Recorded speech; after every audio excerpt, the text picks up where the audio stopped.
حدیث قدسی میں ہے، خداوند عالم فرماتا ہے کہ میں نے 6 چیزوں کو 6 چیزوں میں رکھا ہے، لیکن لوگ اس طرح ہیں کہ ان 6 چیزوں کو جہاں خداوند عالم نے رکھا ہے وہاں پہ نہیں دیکھتے ہیں، نہیں ڈھونڈتے ہیں، بلکہ کہیں اور ڈھونڈتے ہیں۔ اعوذ باللہ من الشیطان الرجیم، بسم اللہ الرحمن الرحیم، وبہ نستعین وهو خیر ناصرین و معین۔ ان میں سے نمبر 1 یہ ہے، خدا یہ فرماتا ہے انی وضعت الراحت فی الجنہ والناس یطلبونہا فی الدنیا، میں نے آرامش کو، آسائش کو، جہاں پہ نو ٹینشن ہو، میں نے بہشت میں رکھا ہے، لیکن لوگ اسے دنیا میں تلاش کرتے ہیں۔ دیکھیں دنیا کی حقیقت یہ ہے، کبھی گرمی ہے، کبھی سردی ہے، کبھی جوانی ہے، کبھی بڑھاپا ہے، کبھی صحت مندی ہے اور کبھی بیماری ہے، اور اس طرح کی تضاد اس دنیا میں آرامش کے پیچھے جانا اور اپنی زندگی کو اس لیے صرف کرنا، اس لیے ختم کرنا، صبح سے لے کے شام تک پیسے کے پیچھے چلنا یا مادیات کے پیچھے چلنا تاکہ آرامش تک پہنچ جائے، یہ محال ہے۔ آدمی اپنے لیے ایک ہدف بنا لیتا ہے کہ میں چند سالوں میں یہاں پہ پہنچ جاؤں گا۔ جب وہاں پہ وہ پہنچ جاتے ہیں اپنے اس ہدف تک، تو پھر ایک نئی زندگی، اس زندگی کے اندر ایک نئی ٹینشن جو ہے وہ شروع ہو جاتا ہے۔ بس نمبر 1، آرامش بہشت میں ہے اور لوگ اسے دنیا میں ڈھونڈ رہے ہیں۔ نمبر 2، خداوند عالم یہ فرماتا ہے انی وضعت رفعت والدرجۃ فی التواضع والناس یطلبونہا فی التکبر۔ خداوند عالم یہ فرما رہا ہے کہ میں نے بزرگی کو، بڑائی کو تواضع میں رکھا ہے اور لوگ اسے تکبر میں تلاش کرتے ہیں۔ مثلا اگر انسان کی زندگی کے اندر تواضع ہو، انسان لوگوں کے ساتھ درست برخورد کرے، متواضعانہ رفتار کرے، تو یہ خود بخود لوگوں کے دلوں میں عزیز بن جاتا ہے۔ لیکن بعض لوگ ایسے ہیں کہ جو یہ سمجھ رہا ہے کہ شاید پروٹوکول کے ذریعے، اپنی اسٹیٹس اوپر لے جانے کے ذریعے شاید لوگ یہ سمجھے کہ میں کتنا بڑا آدمی ہوں۔ بڑا آدمی ہونا کس چیز میں ہے؟ تواضع میں ہے، تکبر میں نہیں ہے۔ نمبر 3، خداوند عالم یہ فرماتا ہے انی وضعت الغناء فی القناع والناس یطلبونہ فی کثرت العروض ولم یجدہ ابدا۔ خداوند عالم فرماتا ہے میں نے ثروت مندی کو، غنا کو، غنی ہونے کو قناعت میں رکھا ہے، اور لوگ اسے کس چیز میں ڈھونڈ رہا ہے؟ یعنی جب زیادہ مال جمع کرنے میں یہ غنی ہونے کو ڈھونڈ رہا ہے۔ دیکھیں قناعت یہ ہے، جو چیز اس وقت تمہارے پاس ہے، جسے خدا نے تمہیں عطا کیا ہے، اس پہ شکر عطا کر، اور اس طرح نہ ہو کہ جو کم تمہارے پاس ہیں زیادہ کے لیے تم ہمیشہ لالچ میں رہو اور اسی کے تلاش میں رہو۔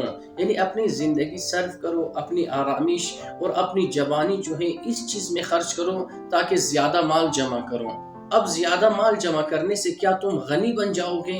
خداوند عالم فرماتا ہے غنی زیادہ مال میں نہیں ہے، غنی جو ہے قناعت میں ہے، کہ آدمی جن کے پاس جو بھی ہیں اپنے اسی مال پہ شکر ادا کرے اللہ تعالیٰ کا۔ نمبر 4، خداوند عالم یہ فرماتا ہے انی وضعت العزت فی صلاة اللیل والناس یطلبونہا فی ابواب السلاطین۔ خدا فرماتا ہے کہ میں نے عزت کو نماز شب میں رکھا ہے، لیکن لوگ اسے جو ہے سلاطین کے ساتھ رابطے میں اسے اپنے لیے عزت سمجھتے ہیں۔ دیکھیں عزت کس چیز میں ہے؟ اگر آپ خدا کی عبادت کریں گے، خدا کی بندگی کریں گے اور آدھی رات اٹھ کر نماز صبح سے پہلے آپ صلاۃ اللیل نماز شب پڑھیں گے، خداوند عالم فرماتا ہے کہ یہ عزت میں تمہیں عطا کروں گا۔ ان العزت للہ جمیعا، اور جس کو خدا عزت عطا کرے اور جسے اللہ عزت دے کوئی اسے ذلیل نہیں کر سکتا ہے، لیکن جو اللہ کو چھوڑ دیں اور اپنی عزت اور بڑائی اس میں سمجھیں کہ اچھے خاصے لوگوں کے ساتھ ان کا اٹھنا بیٹھنا ہے، ان کے روابط فلاں افراد کے ساتھ ہے، فلاں اسٹیٹس کے ساتھ ہے، اگر ان چیزوں کو انسان اپنے لیے عزت سمجھے تو خداوند عالم فرماتا ہے یہ عزت نہیں ہے، یہ ذلت ہے۔ بلکہ عزت عطا کرنے والا کون ہے؟ وہ ذات پاک پروردگار عالم ہے۔ نمبر 5، خداوند عالم فرماتا ہے انی وضعت طلب العلم فی الجوع والناس یطلبونہ فی الشبع۔ خداوند عالم فرماتا ہے میں نے کسب علم کو، علم حاصل کرنے کو میں نے بھوک میں رکھا ہے۔ لیکن لوگ یہ سمجھتے ہیں کہ شاید جو ہیں بڑے پیٹ میں علم حاصل ہوں۔ دیکھیں علم ایک نور ہے اور نورانیت کو حاصل کرنے کے لیے زحمتیں اٹھانی پڑتی ہیں۔ ان میں سے ایک زحمت یہ ہے کہ آدمی جو ہیں گرسنگی کے عالم میں جب بھوکا ہوں، جب زیادہ جو ہیں دنیا میں مگن نہ ہوں، وہ زیادہ علم حاصل کر سکتا ہے۔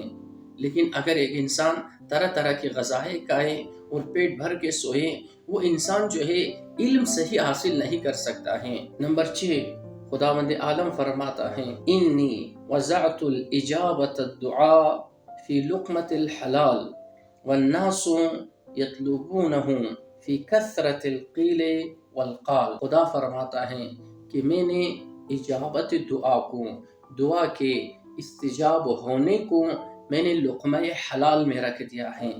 لیکن دنیا کے لوگ ایسے ہیں کہ یوں سمجھ رہے ہیں کہ زیادہ میں قیل و قال کروں، میں زیادہ باتیں کروں، دیر تک جو ہے اپنی حاجات بیان کروں، شاید اس سے خداوند عالم کی طرف سے جو ہے یہ دعا قبول ہو جائے۔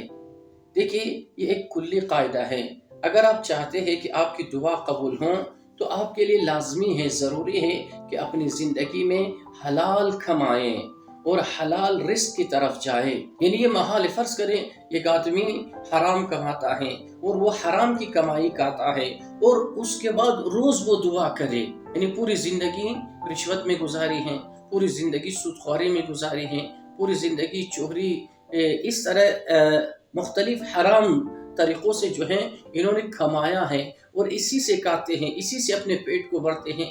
اب جب مشکلات اس پہ زیادہ آ جاتے ہیں، مشکلات کے انبار ہو جاتی ہے، پھر یہ جا کر دعائیں مانگتے ہیں، گڑ گڑاتے ہیں، خدایا کیوں میری دعاؤں کو قبول نہیں کرتے ہوں، یا اللہ کیا میں تیرا بندہ نہیں ہوں؟ تو خداوند عالم فرماتا ہے اس زیادہ گڑ گڑانے کی یا اس انداز میں لقمہ حرام کے ساتھ اس انداز میں بات کرنے کو میں پسند نہیں کرتا ہوں، کیونکہ اللہ لقمہ حرام کو، چاہے یہ لقمہ حرام سود کا پیسہ ہو، چاہے رشوت کا پیسہ ہو، چاہے آپ جو ہے کسی اپنے عزیز و اقارب کے میراث کو، ارث و میراث کو کھائے، یا اللہ کے حق کو، زکوٰۃ و خمس کو آپ ادا نہ کریں، اس طرح کے مال جو ہے یا یتیم کا مال ہو آپ کے مال کے اندر، تو اس وقت جو ہے خداوند عالم فرماتے ہیں کہ اس انداز میں، یعنی اس گندگی کے ساتھ، اس انداز میں اگر کوئی خدا سے دعا کرے تو خداوند عالم اس کی دعا کو قبول نہیں کرتا ہے۔ بس دعا کی قبولیت کا شرط یہ ہے کہ آپ کا لقمہ حلال ہوں، آپ کی کمائی حلال ہوں، پاک و پاکیزہ ہوں۔ کس طرح پاک و پاکیزہ ہوں؟ اس طرح کے جس طرح شریعت محمدی میں اس کو بیان کیا گیا ہے۔ السلام علیکم ورحمۃ اللہ وبرکاتہ۔